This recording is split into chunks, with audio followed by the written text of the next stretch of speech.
దేవుని ఆశ్రయిస్తే, దేవుని పాదాల చెంత వారు వెళ్తే ఏం జరిగింది? ఈ రోజున పరిశుద్ధాత్మ దేవుడు అక్కడ ఏం జరిగిందంటే, యేసు ఒలివ కొండకు వెళ్ళినప్పుడు తెల్లవారగానే, అంటే ఆయన దేవుడు ప్రార్థన చేయటానికి ఒక స్థలానికి వెళ్ళాడు. ఒలివ కొండకు వెళ్ళి తెల్లవారుజానే యేసు తిరిగి దేవాలయంకు రాగా ప్రజలందరూ ఆయన యొద్దకు వచ్చిరి. అక్కడ దేవుని యొక్క సువార్త బహు అద్భుతంగా జరుగుతుంది. దేవుని మాటల ద్వారా అనేక ప్రజలతో చెప్తున్నప్పుడు అక్కడ ఈ ప్రజలు ఎక్కువగా దేవుని సన్నిధానానికి వెళ్తున్నారని, దేవుని యేసు ప్రభు వారి దగ్గరికి వెళ్తున్నారని అక్కడున్న పరిశ్రయలు ఒక పన్నాగం పన్నారు. ఒక వ్యభిచార స్త్రీని రాళ్లతో కొట్టడానికి ప్రయత్నం చేస్తున్నారు. ఆ రాళ్లతో కొట్టిన ఆ స్త్రీని ఎవరి దగ్గరికి తీసుకొచ్చారు? యేసు ప్రభు వారి దగ్గరికి తీసుకొచ్చారు. యేసు ప్రభు వారికి తీసుకొచ్చినప్పుడు ఆయనని ఆ యొక్క నింద మోపాలని, మోషే ధర్మశాస్త్ర ప్రకారం ఈయన ఉండడు, ఈయన దేవుడు కుమారుడు కాదని నింద మోపటానికి ఒక పన్నాగం పన్నారన్నమాట. కానీ అక్కడ దేవుడు, వీళ్ళు మనుషులు అంత తెలివిగల వాళ్ళంటే దేవుడు ఇంకెంత జ్ఞానవంతుడో చూద్దాం. ఆ రోజున ఏం జరిగిందంటే, ఆ వ్యభిచార స్త్రీని ఎప్పుడైతే దేవుని పాదాల చెంతకు, దేవుని యొద్దకు తీసుకువచ్చినప్పుడు ఆయన ఒక్క మాట అడిగాడు, మీలో ఎవరైనా పాపము చేయకుంటే ఈ బిడ్డ పైన రాయి వేయమని. ఆ వాక్యాన్ని ఒకసారి విన్నాం.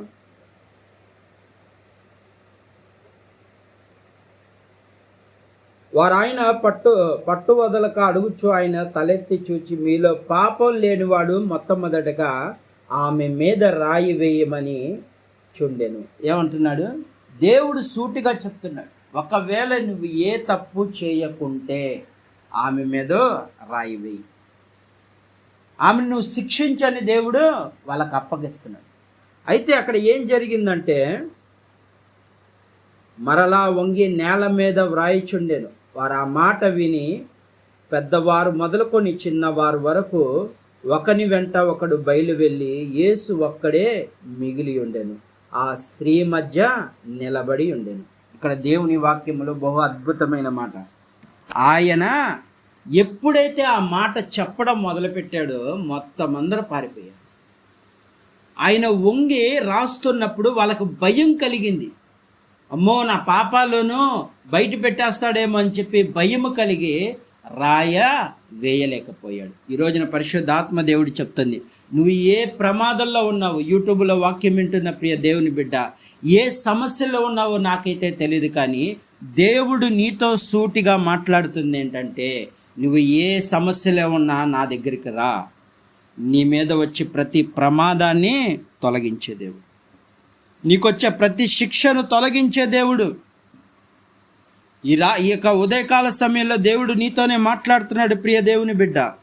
ఏమనంటున్నాడంటే, నువ్వు ఏ ప్రమాదంలో పడతావో, ఏ అప్పుల సమస్యల్లో ఉన్నావో, ఏ ఇబ్బందుల్లో ఉన్నావో, సైతాను నీ మీద ఏ ఉచ్చు వేశాడో నువ్వేం భయపడద్దు, దేవుని పాదాల చెంతకెళ్ళిపో. అక్కడ ఏమంటున్నాడు? ఆ స్త్రీని పట్టుకొని యేసు తల ఎత్తి చూచి, అమ్మా, వారెక్కడ ఉన్నారు, ఎవరు నిన్ను శిక్షింపలేదా అని అడిగినప్పుడు ఆమె, లేదు ప్రభువా అనెను. అందుకు యేసు, నేను నిన్ను శిక్షింపను, నీవు వెళ్ళి ఇక పాపము చేయకమని ఆమెతో చెప్పాను. ఇక్కడ దేవుడు చెప్తున్న మాట ఏంటంటే, అమ్మా, నిన్ను ఎవరు శిక్షించలేదా, అయితే నేను కూడా శిక్షించను. ఏమంటున్నాడు? దేవుడు పాదాల చెంతకు వెళ్తే నువ్వు ఒకవేళ అనుకుంటున్నాము, అయ్యో నేను పాపం చేసి దేవుని మందిరానికి వెళ్తే దేవుడు క్షమించడేమో, నీ తల్లిదండ్రులైనా నిన్ను త్రోసివేయచ్చు, నీ అన్నదమ్ములైనా నేను త్రోసివేయచ్చు, కానీ నా దేవుడు మాత్రం ఎన్నటికి త్రోసివేయడు. ఈరోజు వాక్యం వింటున్న ప్రియ దేవుని బిడ్డ, నా దేవుడు నిన్ను చేర్చుకునే దేవుడు తప్ప త్రోసివేసే దేవుడు కాదు. నువ్వు అనుకుంటున్నావేమో, నేను పాపం చేయడం వల్ల దేవుడు మందిరానికి వెళ్తే నేనేమో మారిపోకుండా ఉండవచ్చో అనుకుంటున్నావేమో, కానీ ఈరోజు దేవుడు చెప్తున్నాడు, నీ జీవితాన్ని మార్చగలిగిన దేవుడు ఆయనే. ఒక వస్తువును తయారు చేసిన వ్యక్తి, అది ఫోనే కానీ ఏ వస్తువునైనా సరే తయారు చేసిన వ్యక్తి, ఆ ఫోన్ ఒకవేళ పాడైపోతే ఎవరి దగ్గరికి తీసుకెళ్తారు? ఫోన్ తయారు చేసేవాడి దగ్గరికి తీసుకెళ్తారు. లేదా ఒక ఆటో పాడైపోతే ఆ ఆటోని బాగు చేసేవాడి దగ్గర, మరి మనిషి పాడైపోతే ఎవరి దగ్గరికి వెళ్ళాలి? సృష్టించిన సృష్టికర్త దగ్గరికే వెళ్ళాలి. నీ జీవితాన్ని పాడు చేస్తున్న సైతాను యొక్క రాళ్ళ నుండి, అక్కడ ఏమని చేస్తున్నారు వాళ్ళు, ఒక్క రాయి కూడా, అంటే ఏ రాయి నిన్ను తగలనీయకుండా ఆయన దేవదూతలు నిత్యము కాపుదల పెడుతున్నాడు.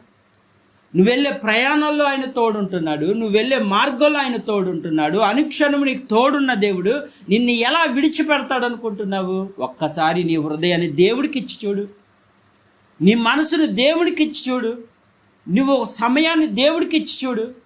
నీ పరిస్థితిని మార్చే దేవుడు. ఈ రాత్రి, ఈ ఉదయకాల సమయంలో దేవుడు నీతోనే మాట్లాడుతున్నాడు. ఈ వాక్యము ద్వారా దేవుడు నిన్నే హెచ్చరిస్తున్నాడు, నిన్నే తన దగ్గరకు చేర్చుకోవాలని. తన మాటల ద్వారా నిన్ను దగ్గరకు చేర్చుకునే దేవుడు ఆయన. ఈ లోకం నిన్ను త్రోసివేయచ్చు, నీ బంధువులే నిన్ను చీయనొచ్చు, నీ మిత్రులే నిన్ను అసహించుకోవచ్చు, లేదా నిన్ను మోసం చేయొచ్చు. కానీ నిన్ను నిరంతరము ప్రేమించే దేవుడు ఉన్నాడు. నీ సమస్యలు తొలగించే దేవుడు ఉన్నాడు. వెళ్ళి నీ దేవుని పాదాల చెంతపడి, అయ్యా నేను ఈ సమస్యలు ఇరుక్కుపోయా, నేను సైతాను చేతిలో చిక్కుపోయాను, సైతాను యొక్క మనుషుల చేతిలో చిక్కుపోయాను, ఈ అప్పుల సమస్యలు నన్ను వెంటాడుతున్నాయి, నన్ను విడిపించు దేవా అంటే నేను విడిపించడానికి ఆయన చాలిన దేవుడు. ఇక్కడ వ్యభిచారం చేస్తున్న స్త్రీని విడిపించిన దేవుడు నిన్ను విడిపించలేడా?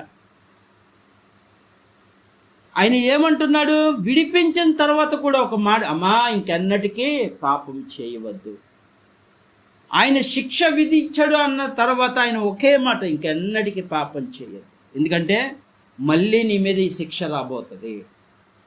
అందుకే దేవుడు చెప్తున్నాడు, నువ్వు దేవుని మార్గంలో ఉండేతే దేవుని యొక్క వెలుగులోకి నువ్వు వెళ్తావు. ఆయన అంటున్న మాట కింద వచనంలో కూడా ఏమంటున్నాడంటే 12వ వచనములో, మరలా యేసు నేను లోకమునకు వెలుగును, నన్ను వెంబడించేవాడు చీకట్లో నడవక జీవపు వెలుగులో ఉన్నాడని వారితో. నువ్వు ఎప్పుడైతే దేవుని మార్గంలో వెళ్తున్నావో, నువ్వు ఏ పాపానైతే విడిచిపెట్టి దేవుని మార్గంలో వెళ్తున్నావో, నువ్వు ఏంటంటే వెలుగువి, చీకటివి కావు.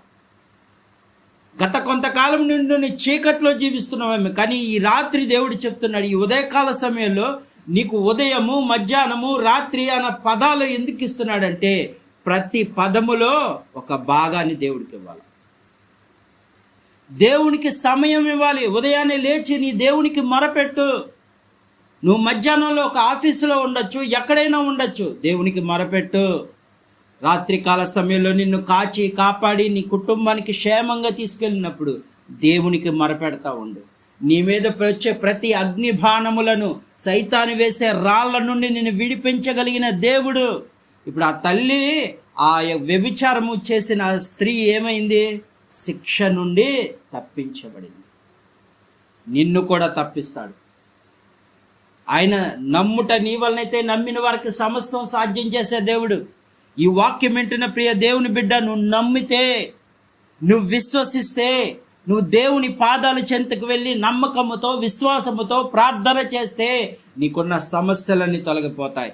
ఎక్కడ 2-3 నా నామము కూడి ప్రార్థన చేస్తారో వారి మధ్య నేను ఉంటానన్న దేవుడు నీ మధ్య నివసిస్తున్నాడు. నువ్వు ధైర్యంగా ముందుకు వెళ్ళి నీ సమస్యలని ఆయనకి చెప్పుకో. నీ హృదయంలో ఉన్న భారమంతా మనుషులకి, వాళ్ళకి, వీళ్ళకి చెప్పడం కాదు, నీ హృదయంలో ఉన్న భారమంతా దేవునిపై పెట్టు. అయ్యా ఈ భారాన్ని నేను మోయలేకపోతున్నాను, నేను చేసింది తప్పే, ఈ అప్పులు చేయటము, ఉన్నదాంతో నేను సంతృప్తి పడక అప్పులు చేశాను, నన్ను క్షమించు, నాకు ఈ భారం నుండి విడిపించాయి, అది సాక్షి బిడ్డగా నిలబడతానని నువ్వు అనగలిగితే ఖచ్చితంగా దేవుడు నీ సమస్యను తీసివేయటానికి ఆయన చాలిన దేవుడు ఏమంటున్నాడు? ఈ లోకానికి నిన్ను వెలుగుగా చేయాలని చూస్తున్నాడు, కానీ నువ్వు చీకట్లోనే ఉన్నావేమో. అందుకే ఈ ఉదయకాల సమయంలో దేవుడు నీతోనే మాట్లాడుతున్నాడు. చీకటిగా ఉన్న నీ బ్రతుకు చీకటిమయమైపోతుంది, నీ కుటుంబము పాడైపోతుంది, నీ బిడ్డలు పాడైపోతున్నారు. నువ్వు వెళ్ళాల్సిన చోటు ఏదంటే దేవుని పాదాల చెంతకు వెళ్ళాలి. ఆకాశమైన సింహాసనము, భూమి ఆయన పాదపీఠము, ఆయన చెంత నువ్వు మోకరించి కన్నీరు కార్చినప్పుడు ఆ కన్నీటి ద్వారా దేవునికి జవాబైపోతున్నాడు. నీ కన్నీటిని నాట్యంగా మార్చే దేవుడై ఉన్నాడు.